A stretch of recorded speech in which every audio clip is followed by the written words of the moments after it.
Well, good evening. Welcome, everyone. Thank you all for being here to honor Lorette's life.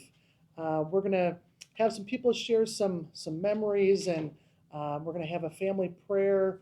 So we're going to start things off. I'm going to invite Lorette's brother Stephen up first to share some memories.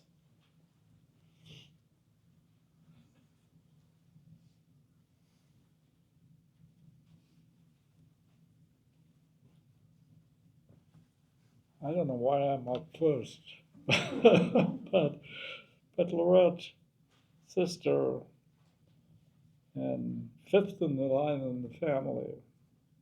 Losing her was very difficult for me, and it's hard for me to even talk about it. But things I remember about Lorette, she always had a smile. She was very determined. She was politically totally the opposite of me. She was a big, deep Republican. So I remember the things that, and going back in her life, she was born in Bombay, but she grew up in Simla, and I don't know how old she was, but she was 5 or 6 years old. And someone was holding her, they blamed me, holding her by the window, and she fell out of a window on the first floor. And she fell into a bush. And she could have fallen the steps and she wouldn't be here now. But what else can I say about her? She was determined. She was tough. You could never change her mind when whatever she talked about, it was her way. And the thing I remember the most was her love for Andrew. Andrew was every minute of her life was all dedicated to Andrew, and and her spirit and her strength will never be forgotten. And I'm, half the people here I don't know at all, because she has friends from all over the place. People from Milwaukee, of course, the store from Dole County, Christine, of course, and Bill were her sheet anchor in Christmas, New Year, or whatever. It was always with Christine and Bill. But she had a love for people, and it exuded. It was just people used to gather around her. She was the smallest in the family, size-wise, and I was not very tall myself, but she had a heart that was bigger than all of us. That's all I can say. I will miss her.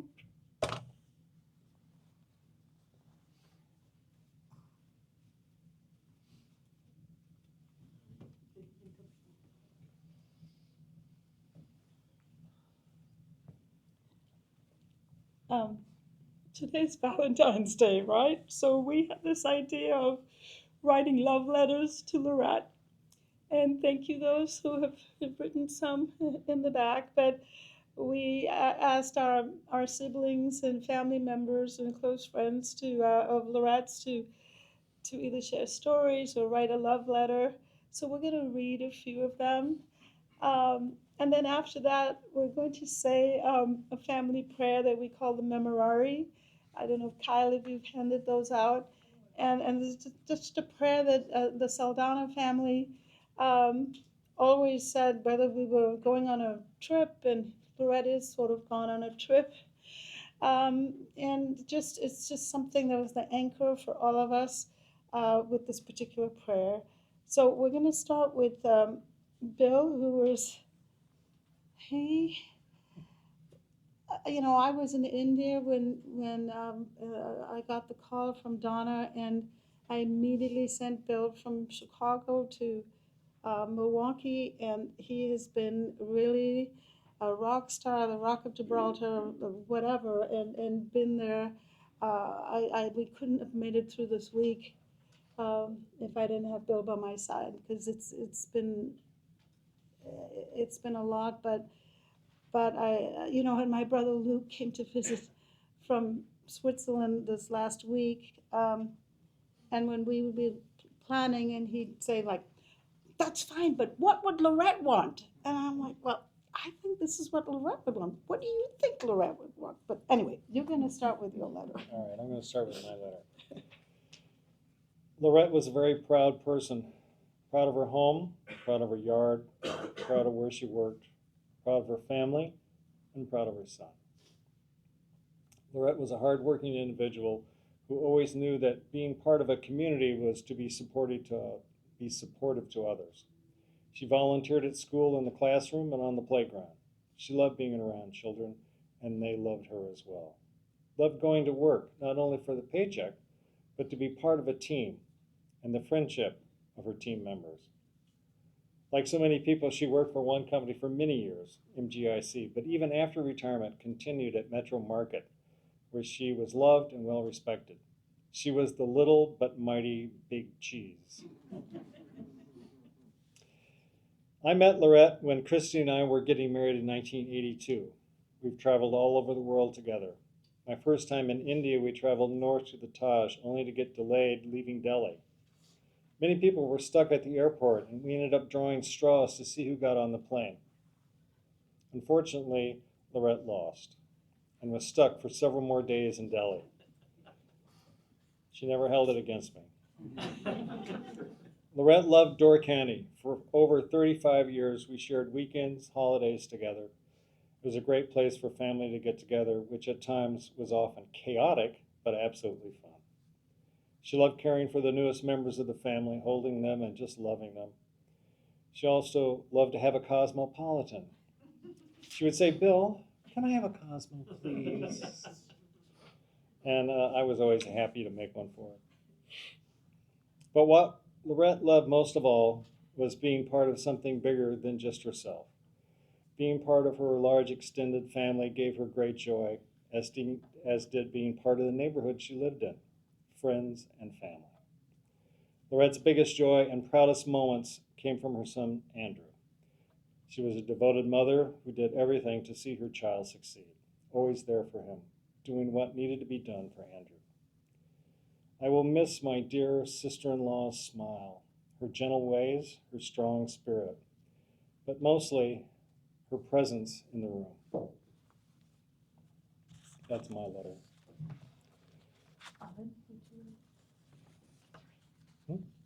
You wrote a letter, right? Okay, Sharon, come on.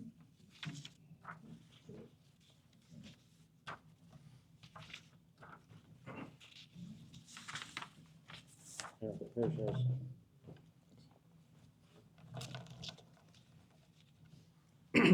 So my earliest memory of Art, as she was affectionately known to her nephews and nieces, goes back to growing up in India. She was a cool, fun-loving, carefree aunt who would drive us around in a blue Morris Minor, and we fought amongst our siblings as to who got to have sleepovers at Lorette's house on a Saturday night. We used to take great pride in her visiting her offices at Care USA, where she worked, and I remember missing her greatly when she moved to the US. When I moved to the US 25 years ago, Lorette was my go-to person for everything. One reason was she had a 1-800 toll-free number, and I still remember it, 1-800-558-9900 extension 4984, and Lorette would answer. And over the last few days, I've been reading years of email exchanges with her, and they're filled with advice, guidance, encouragement, and praise. And there were several of them, which is, I want to come and visit when you again in Dublin, when are you free? Lorette loved her family events, Thanksgiving, Christmas, baptisms, first communions. She was happiest when surrounded by family, and I think of the 60th surprise birthday party event we threw for her. We flew her to New York for the weekend, but we told her that she was actually getting an all-inclusive weekend at the Wisconsin Dells Spa, and she was much to her horror. And then her 70th birthday, which we all celebrated in New Jersey. I have so many fun memories of traveling with Lorette in India, Belgium, France, and Switzerland, and of course, when she came to visit me in Dublin. But one stands out, as not to mention the time in Paris where we almost got arrested for jumping the metro turnstiles right under the nose of a French policeman. And the story that's funny after the fact was a turkey hitting a windscreen when I was driving Lorette's car up the day before Thanksgiving to go and visit Bill and Christine. Lorette was one of the strongest, most courageous, and most resilient people I've known. Her unwavering faith and unbounding love for her family was paramount. She truly loved her nephews and nieces, and even more so, her grandnieces and grandnephews. She was truly proud of each one of us. She was so thoughtful about every birthday gift. I have an email, as I was looking through them, where she's asked me to buy flowers for my mother's 75th birthday when she was visiting in Dublin, and asking if it was okay if she paid me back in dollars. She was always sending us pictures of clothes that she found from my mother or sister, asking us for our opinion and if they would like them. Everything Lorette did, she did with passion. She was passionate about her God, passionate about her family, her friends, passionate about her garden, her politics, and passionate about her marzipan. So we actually slipped a little piece of chocolate in for her. Arts, as we gather here together to celebrate you, you will continue to live in our hearts. You're finally carefree and enjoying the rightful place with Sybil and Papa. Thanks.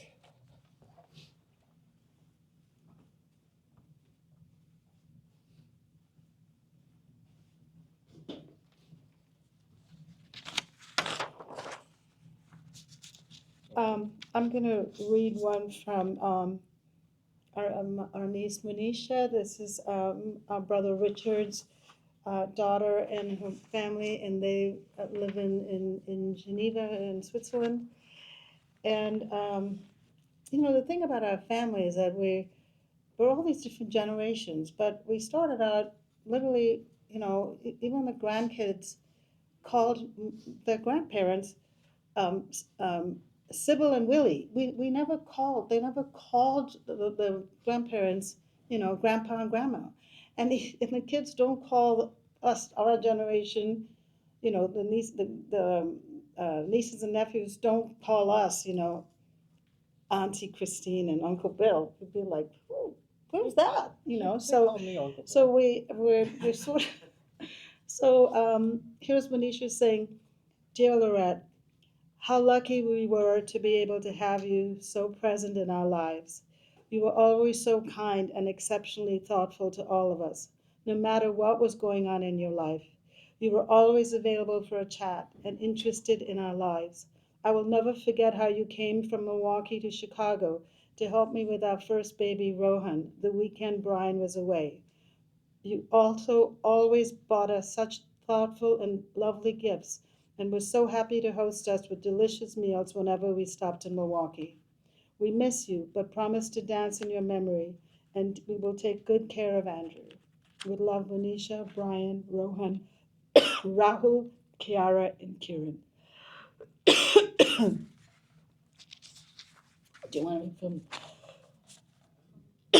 from this? I should read Bernadette's. Yeah,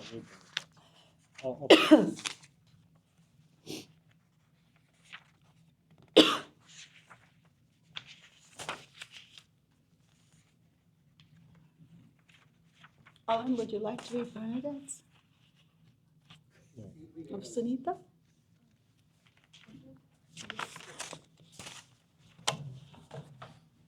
Hi,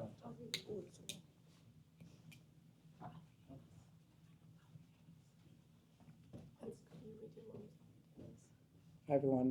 My name's Alan, and I'm Lorette's sister's Bernadette's son. So her note to Lorette is, my dearest darling sister Lorette, the quiet joys of our lives has left us all bereft. I remember you as a tiny little thing surrounded by 3 boisterous brothers and a very bossy older sister. When you were 2 years old and Dickie was 4, both of you were watching the sun setting behind the mountains in Simla. You fell from the first floor window. Was it his fault? It was Stephen's fault. No, she didn't put that in here. and you landed in a soft flower bed, totally unscathed. Dickie came running to Mother and says, Lorette has fallen out. There's an Indian word here, which I left out, but nobody would understand. After that incident, Mother called you Snowflake. You were always so thoughtful, caring, and had a wonderful relationship with my three children, Anjali, Alan, and Dhiren. You always inquired about my grandson, Manav, who lives in Australia, and you knew, loved, and were proud of Ayla and Ian, who were fortunate to meet you often. Dhiren called you Audie and brought you your favorite marzipan chocolates whenever he was in Europe. You were an amazing mother, giving Andrew the very best, all his creature comforts, a very good education, emotional support, encouragement, and a comfortable and beautiful home. You took so much trouble putting up window boxes of flowers every spring and decorations for various festivals. It was always a pleasure to visit you in your lovely home. I feel an aching void now. I shall miss our frequent phone calls and seeing you whenever I visited the family in the US. I now wish I had been kinder to you and expressed my love for you and appreciation for you then. Too late and too many regrets. Rest well, my darling sister Lorette, in the company of the angels and saints and all our beloved departed ones with whom you are now united. Yours in grief, Bernadette.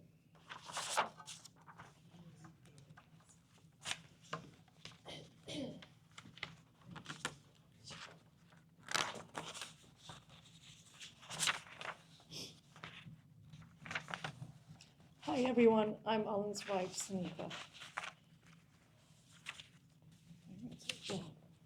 I'm going to read.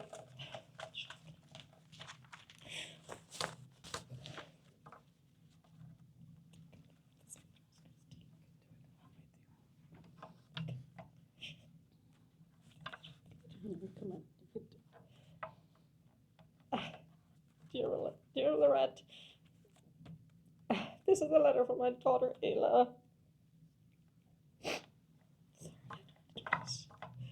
Dear Lorette, thinking of you on this Valentine's Day, and more appropriately for my beautiful aunt, Valentine's Day, I wish we could put on matching pink sweaters and eat nothing but good chocolate and cheese. Valentine's Day is always full of love, just like you, and how lucky I am that I have so full of life and love and aunts such as yourself to inspire me every day. To me, being a strong woman means being like those who came before me. You have taught me to be a woman of courage, resilience, love, beauty, care, authenticity, and I feel so blessed to have shared so many memories with you. One of my favorite memories was in the Berkshires, Massachusetts, where we were at a lake last summer. My usual energetic and pushy self kept pestering Uncle Dhiren or Burnhamite to come on the paddleboard. Okay, yes, Dhiren was convinced, but you know who else was? My tough cookie aunt, Lorette. You trusted me to paddle you around, and together we floated around the lake. As you sat and enjoyed the calmness of the water, I sat there in awe. You don't let anyone underestimate you, and if they do, you prove them wrong. You are strong, you are loving, and you are inspiring. When women younger than me ask about my resilience, courage, and faith, I will tell them about my Aunt Lorette. I will forever be inspired by you, and so will many. With lots of love, from one hotsy-totsy gal to another. Miss Aylakins. I'm sorry. No, that was lovely. Let's see. Tim, are you still here? Would you like to read your note?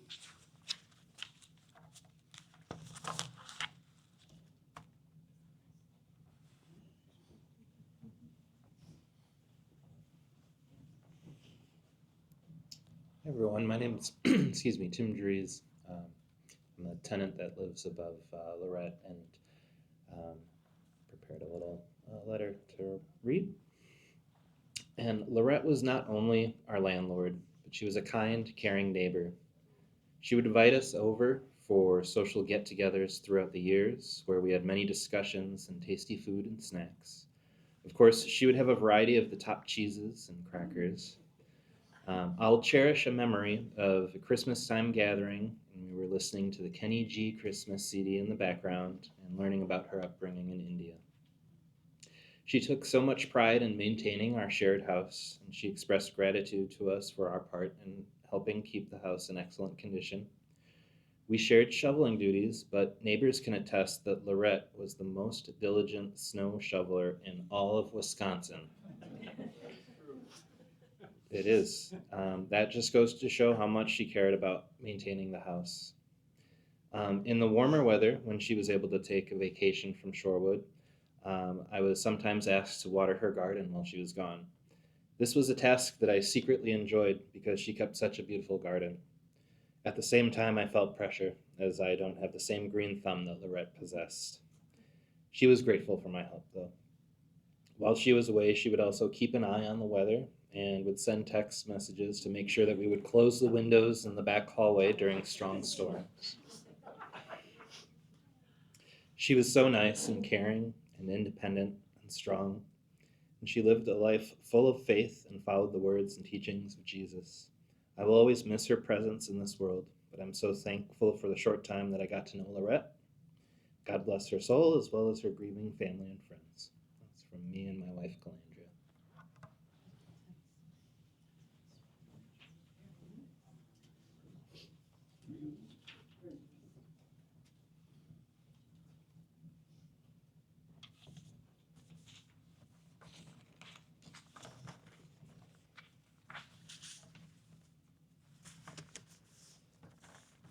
I have one more here, and this is from my wife, Christine.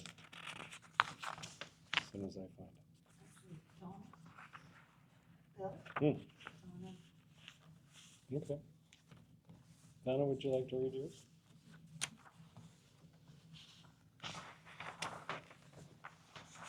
Sit there. Oh, it's in there. It's short. I know. Here we go. Okay. Hi, everybody. I was welcomed into this family in 1986 by Christine. We've called each other sisters from two different parts of the world. And Lorette, shortly thereafter, I think I met her at Christine's celebration, citizenship celebration. And she called me an all-American girl because I was blonde and I had a blue skirt on and a white and red top, and I made her a flag cake.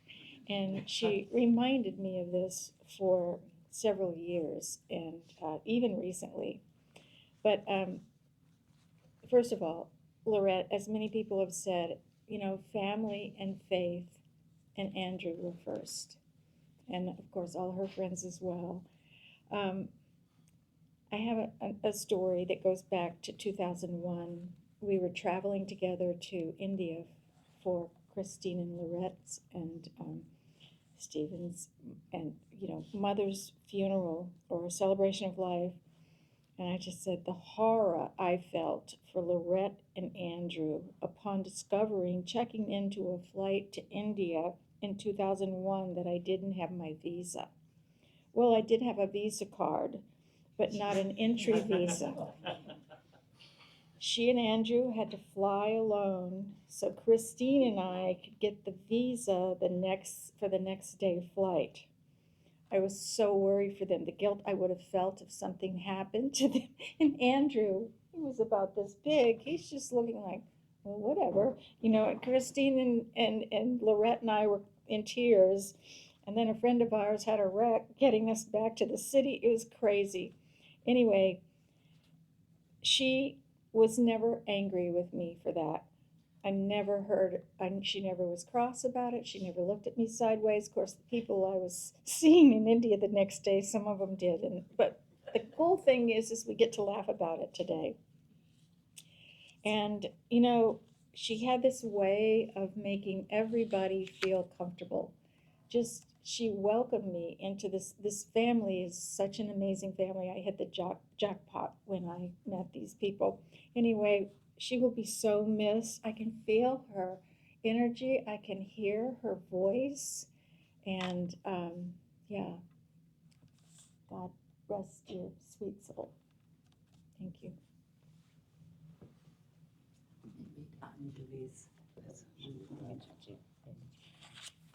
Okay.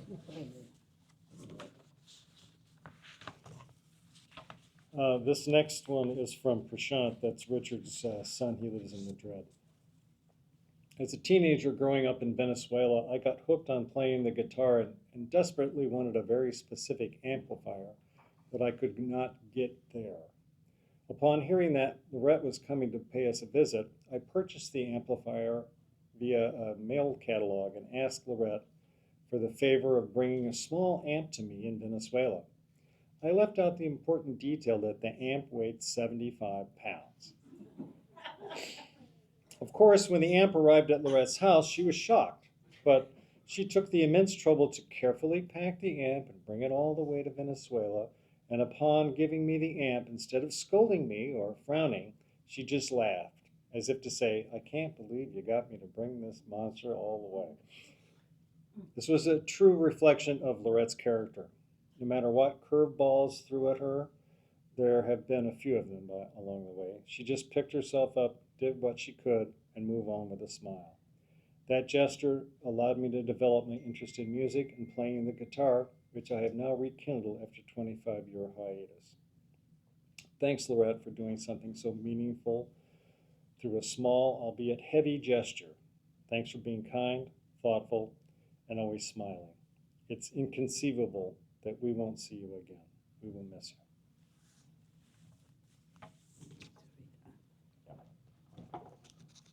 I'm going to read one more from our niece Anjali, who is my oldest sister Bernadette's daughter. And let's see if I can find it here.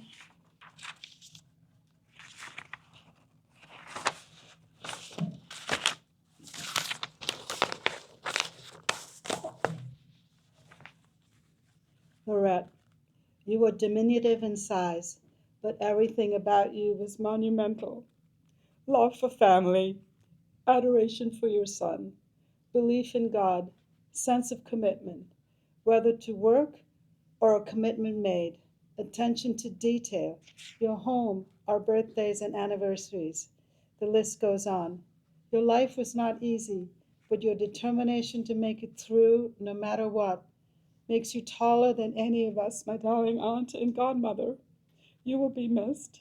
I promise you, wherever you are, that your son will always be welcome in my home for as long as he needs. You are free of earthly worries now, and may you always remain in the palm of his hand as you so deeply believed. Anjali. We're going to close with just the family prayer, the memorial. Oh, Donna, yes, please.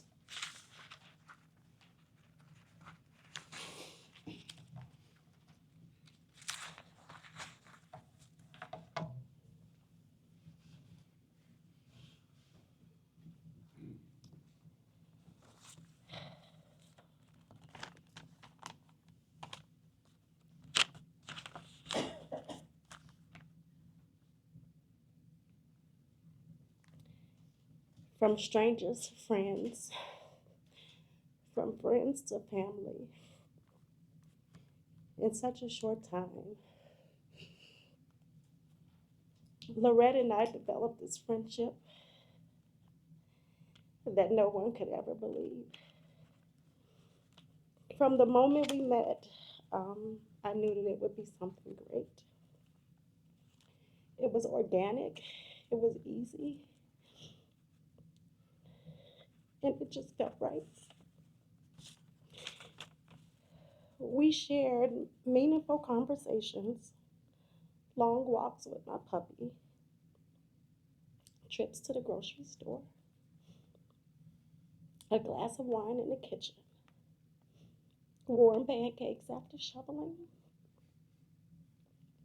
special birthday treats, flowers just because,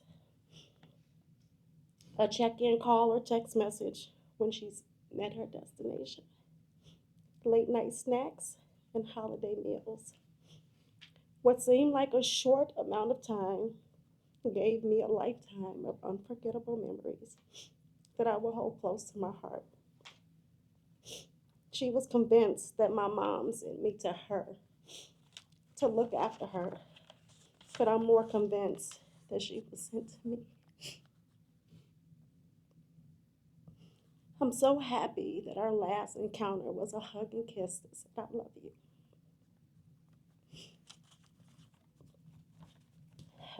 My earliest, sort of my latest memory of Lorette just happened a few days ago. I have a Ring doorbell, and my doorbell rang and told me that someone was at my front door. When I got there was no one at the front door. I go back to the Ring doorbell, and on the recording, looking across the street at her house was a beam of light that shined directly in front of her house. It was 11:35 p.m. She was outside shoveling. She was shoveling her snow. You guys have no idea how much she meant to me. She gave me something that I never knew that I needed. I love you guys. Thank you for inviting me.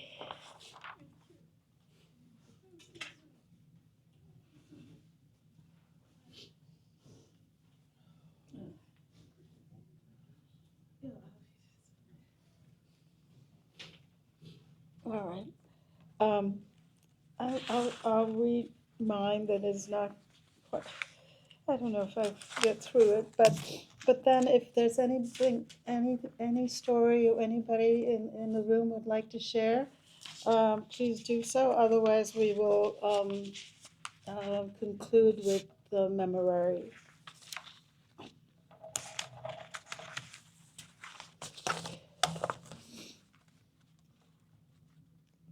To my sweet, courageous, little big sister, Lorette. Words cannot express how painful and incomprehensible it has been to lose you so suddenly.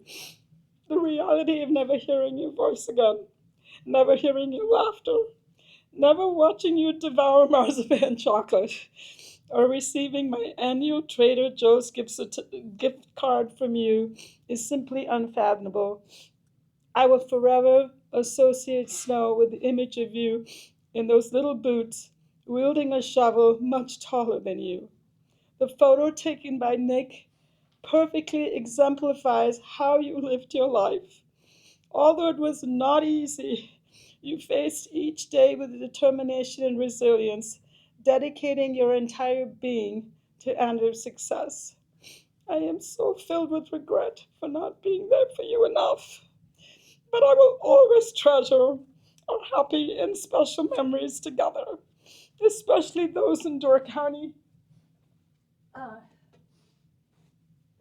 Especially those in Door County. Our last Christmas Eve together, just you, Bill, and me, was just truly wonderful. Lorette, I promise to always be there for Andrew as he navigates his life journey. And I know you will continue to be his North Star, guiding him from above.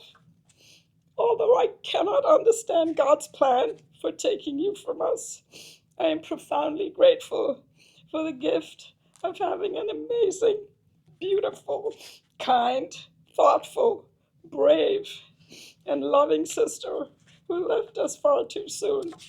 My life will never be the same without you. So, if we can, do we have the memorare? Kyle? I don't have one.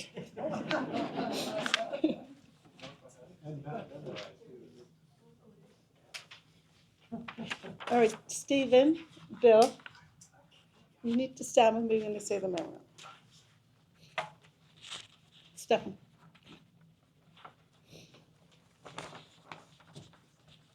Andrew?